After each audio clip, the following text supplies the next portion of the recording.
ಕೇಂದ್ರ ಸರ್ಕಾರಕ್ಕೆ ಕಳಿಸಿಕೊಟ್ಟಿದ್ದೀವಿ ನಾವು. ಅದಕ್ಕೆ ಅನುಮತಿಯನ್ನು ಕೊಟ್ಟರೆ, ಅನುಮೋದನೆಯನ್ನು ಕೊಟ್ಟರೆ ಅದನ್ನು ಕೂಡ ಶುರು ಮಾಡಲಿಕ್ಕೆ ಸಾಧ್ಯ ಆಗ್ತದೆ. ಆಮೇಲೆ ಮೆಟ್ರೋ 4ರಲ್ಲಿ 53 ಕಿಲೋಮೀಟರ್ ಉದ್ದ ಇರ್ತಕ್ಕಂಥದ್ದು, 53 ಕಿಲೋಮೀಟರ್ ಉದ್ದ ಇರ್ತಕ್ಕಂಥದ್ದು. ಅದು ಆದರೆ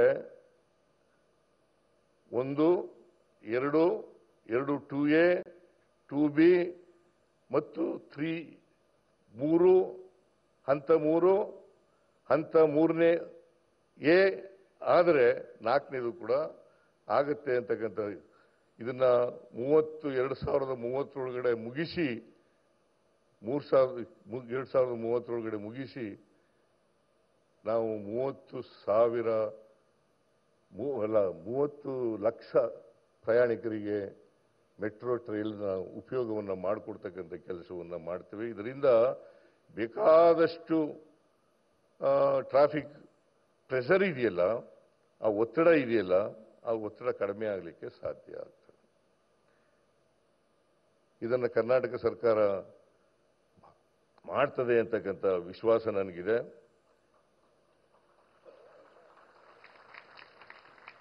ಆಮೇಲೆ ಇವತ್ತು ಇದೇ ಸಂದರ್ಭದಲ್ಲಿ ಬೆಂಗಳೂರಿಂದ ಬೆಳಗಾವಿಗೆ ಟ್ರೈನ್ ಕೂಡ ಒಂದೇ ಭಾರತ್ ಎಕ್ಸ್ಪ್ರೆಸ್ ರೈಲು ಆಗಿದೆ. ಅದನ್ನು ಕೂಡ ಇವತ್ತು ಚಾಲನೆ ಮಾಡ್ತಕ್ಕಂಥ ಕೆಲಸವನ್ನು ಮಾಡಿದೆ.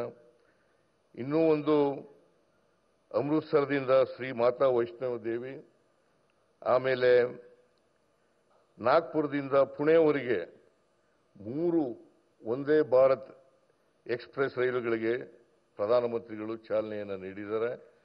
ಇದರಿಂದ ಹೆಚ್ಚು ಅನುಕೂಲ ಆಗ್ತದೆ ಅಂತಕ್ಕಂಥ ಮಾತುಗಳನ್ನು ಈ ಸಂದರ್ಭದಲ್ಲಿ ಹೇಳಲಿಕ್ಕೆ ಬಯಸ್ತಾ ಇದ್ದೇನೆ. ಆದರೆ ಒಂದು ನಮ್ಮ ರಾಜ್ಯನೂ ಕೂಡ ಹೇಗೆ ಮಹಾರಾಷ್ಟ್ರ ಮತ್ತು ಗುಜರಾತ್ ರಾಜ್ಯಗಳಿಗೆ ಹೆಚ್ಚು ಒತ್ತು ಕೊಡ್ತೀರಿ, ಹಾಗೆಯೇ ಕರ್ನಾಟಕಕ್ಕೂ ಒತ್ತು ಕೊಡಬೇಕು ಅಂತಕ್ಕಂಥ ಮನವಿಯನ್ನು ಪ್ರಧಾನಮಂತ್ರಿಗಳಲ್ಲಿ ಮಾಡಲಿಕ್ಕೆ ಬಯಸ್ತಾ ಇದ್ದೀನಿ. ಏನು ನಗ್ತಾ ಇದ್ದಿಲ್ಲ